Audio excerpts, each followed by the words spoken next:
প্রায় 1.5 কোটি টাকার চেক জালিয়াতির অভিযোগে গ্রেপ্তার হলেন বর্ধমান পৌরসভার অ্যাকাউন্টেন্ট সমীর রঞ্জন মুখার্জি।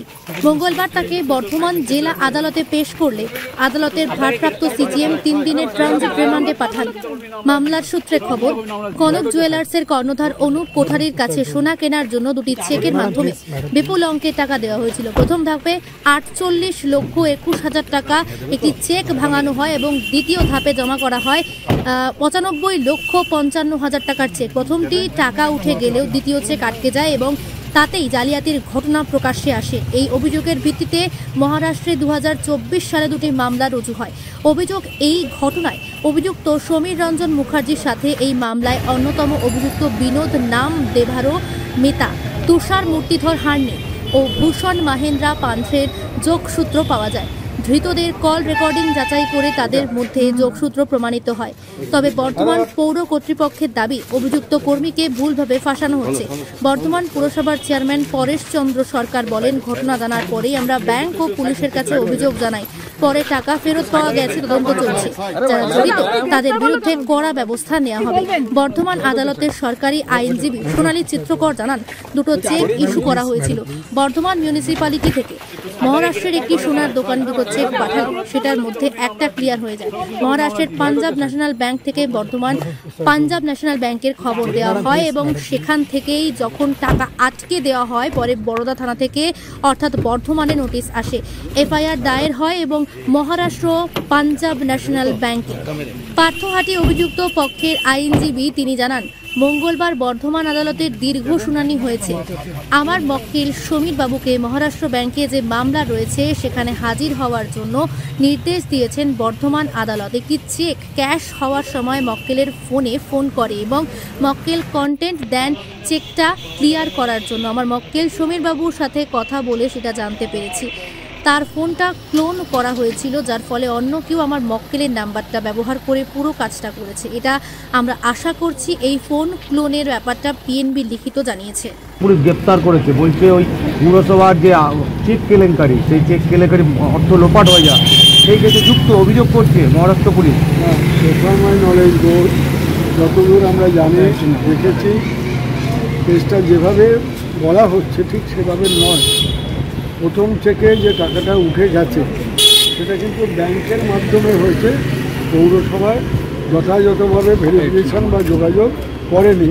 যে চেক বই আমাদের কাছে রয়ে গেল সেই চেকের নাম্বারে ডুপ্লিকেট চেক দিয়ে আমরা তো আজ অব্দি সেটা বুঝতে পারিনি। যেটার জন্য দ্বিতীয় চেক যখন আবার এলো, যখন এটা জানাজানি হলো যে আবার ওরা টাকা তোলার জন্য চেষ্টা করছে, তখন আমরা এটা প্রতিবাদ করলাম, থানায় এফআইআর করলাম ওদের এই ব্যাংকের নামে। এবং তারপরে মহারাষ্ট্র পুলিশ, মানে যেখানে থেকে এই জালিয়াতিটা হয়েছে ওখানে মহারাষ্ট্র পুলিশের মধ্যে ইনভলভ হয়ে গেল। আমাদের অ্যাকাউন্টেন্টকে ডেকে পাঠিয়েছিল দুবারই উনি গেছেন, সব কিছু বুঝিয়ে বলেছেন কী কী হয়েছে না হয়েছে। যিনি সিগনেটারিই নন অ্যাকাউন্টে, তার চেক কী করে তার নামে চলে যায় ইয়েস হয়ে ফর পেমেন্ট, আজ অব্দি আমি তার মানে বুঝিনি। একজন এখানে ব্যাংক ব্রাঞ্চ যারা মিউচুয়ালির সঙ্গে কোটি কোটি টাকার বিজনেস করে, পিএনবি ব্যাংক, চেয়ারম্যান সিগনেটারি নয়, সেই অ্যাকাউন্টের সিগনেটারি হচ্ছেন ইও এবং এফও। তাহলে চেয়ারম্যানের সই সহ যে চেক, তারা কি ভেরিফিকেশান কিছুই করলেন না, তদন্ত কিছুই করলেন না? এত বড় অ্যামাউন্ট 95 লক্ষ টাকার একটা চেক, 5 লাখ টাকা হলে পজিটিভ স্লিপ লাগে, সেইগুলো আমাদেরকে দেয়। পজিটিভ স্লিপ লাগে, সেগুলো পর্যন্ত দেয়নি, ইনফর্মও করে। মোট কত কোটি টাকা, কত টাকার ব্যাপার? এত বড় একটা ঘটনা পৌরসভাকে অন্ধকারে রেখে মিথ্যা চেয়ারম্যানকে সিগনেটারি দেখিয়ে জাল সই করিয়ে সেই চেক চলে গেল ফর পেমেন্ট পাস হয়ে। কেন বর্তমান পিএনবির যে ব্রাঞ্চ থেকে এই ঘটনাটা ঘটেছে, যদি কোথাও কিছু কারসাজি কারচুপি থাকে, যাতে দান by the branch of PNB দান, কাজে আমরা তো জানি না।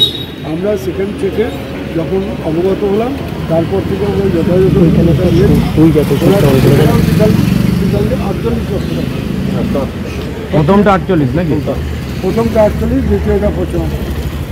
তারপরে এইভাবেই যে টাকাটা উঠে দিয়েছিল ওরা পিএনবি থেকে আমাদের তদবিরে তদারকে দমকারিতে হুমকিতে অবশেষে ওরা আমাদের সব টাকা ফেরত দিয়ে দিয়েছে।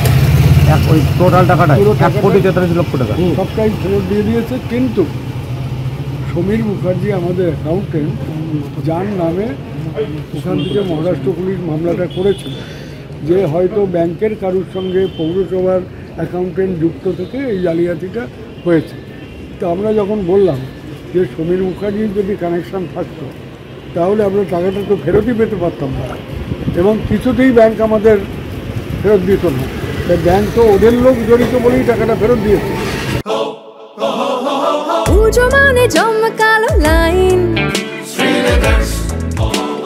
Dropbox লোফালুফি আইন, পেপারের ক্যাটালগে আঁকা, বাঙালির ইমোশনে মাখা, এ ভরসা কি উপায়, জার্নি পায়ে পায় পৌঁছে দেবে ঠিক ডেস্টিনেশন। বিশ্বমান শ্রীলেদার্স, খাঁটি দাম শ্রীলেদার্স। শ্রী লেদার্স, হাওড়া ময়দান। আপনি কি জটিল কিছু সমস্যায় ভুগছেন, সমাধান পেতে চান?